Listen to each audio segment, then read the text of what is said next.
Hello, my name is Chris Taylor. I'm the Director of Fleet Operations here at Charleston County. I'm excited to tell you about the two new electric vehicles we've added to the motor pool fleet here in Charleston County. They're the first steps in our progression toward sustainable fleet for the county. Electric vehicles are very inexpensive and efficient to operate. And by putting them in the motor pool gives you the opportunity to drive one, maybe for the first time. But more importantly, it gives you the opportunity to drive one in your daily operation without having to spend any of your capital budget to buy one. You can rent these vehicles for $10 a day. Simply go onto the internet and put in a reservation. If you've never driven an EV before, there's a few things we want to explain about the operation. And if you have driven one before, we want to explain the operation and the controls and where they're located. This short video will give basic driving operation for the Nissan Leaf and tips on how to extend the driving range of the car. We're also providing a quick start user's guide to provide the same instructions. If you have any questions, please reach out to Fleet Operations and we'll do our best to answer your questions as quickly as possible. Thank you.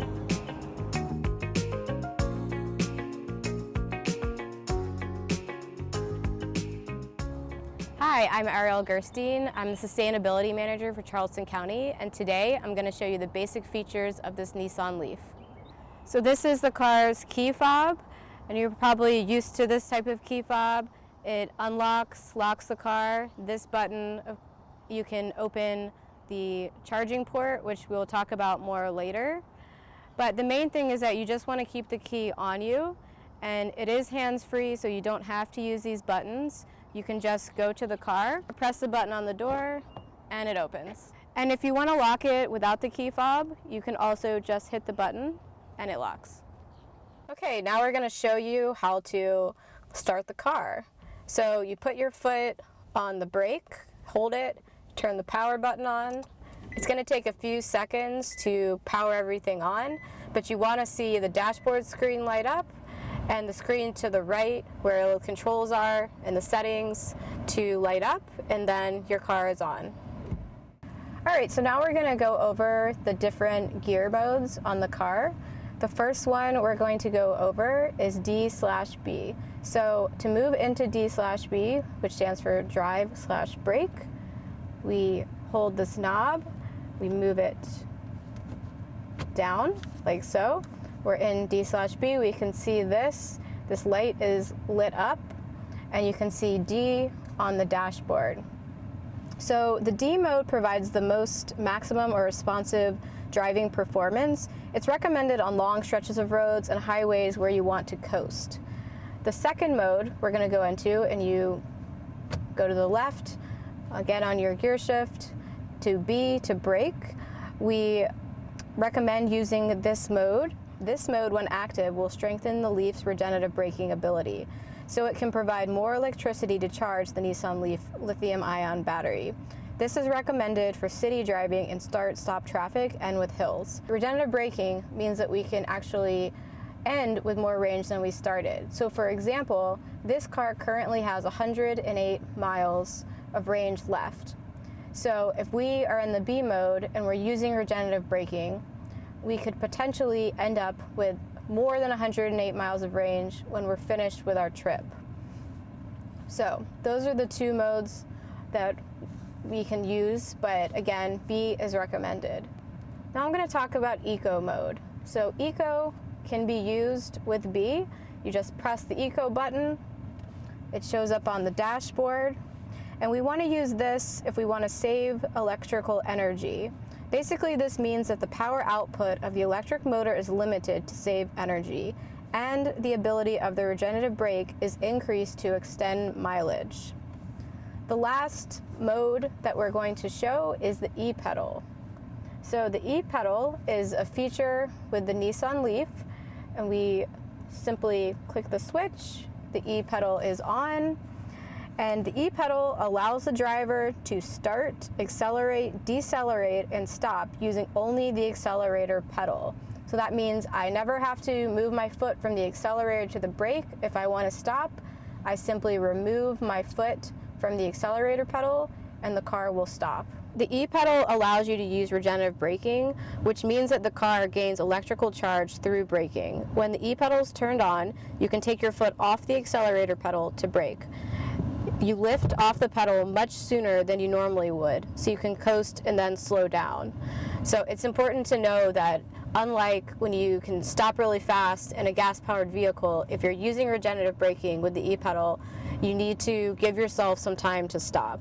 And don't worry, your brake lights will automatically come on when the vehicle is slowing down. To put the car in park, all you need to do is press the P, and the car is in park. If you want to use the emergency brake for the car, then it's going to be at the bottom left. You see it right here, and of course you just push it on. It says brake on the dashboard, and you're good to go.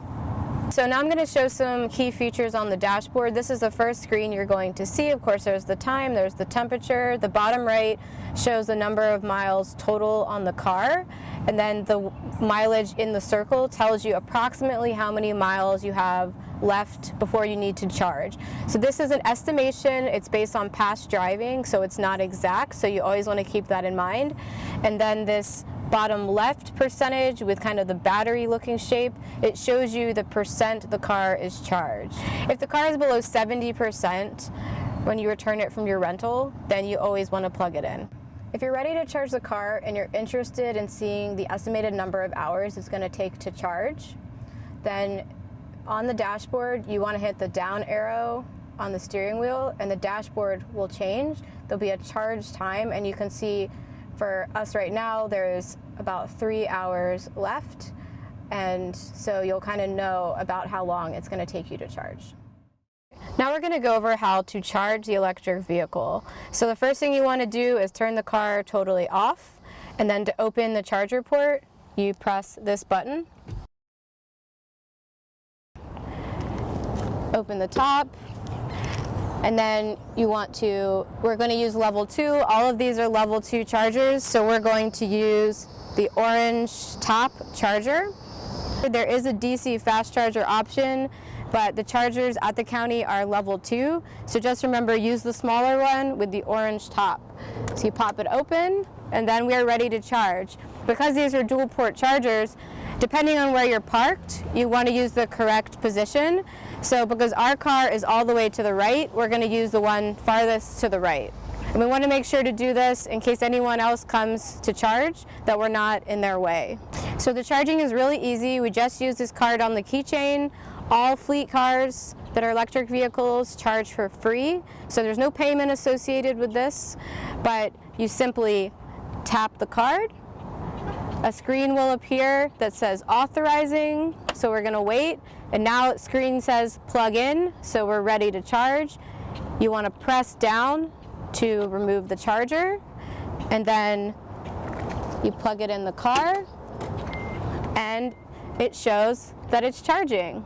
So that's it, just leave it plugged in. The motor pool staff will take it from here. So you want to be sure to only use charge point chargers, and that's because this card on the keychain only works with charge point chargers. And we really want to stick to county-owned chargers, so these ones at the Public Services Building. There's also one at the Bees Ferry Library, the Baxter Patrick James Island Library, and Kaw Interpretive Center. But those are the ones that we really want to use, the ones that the county installed. If you're in a circumstance where you are very low on charge and you are not near a county charger, in an emergency you can use a charger not owned by the county, and you can find those chargers by downloading the Charger app. Go to the App Store on your phone and you can pull up a map of all the chargers in the county.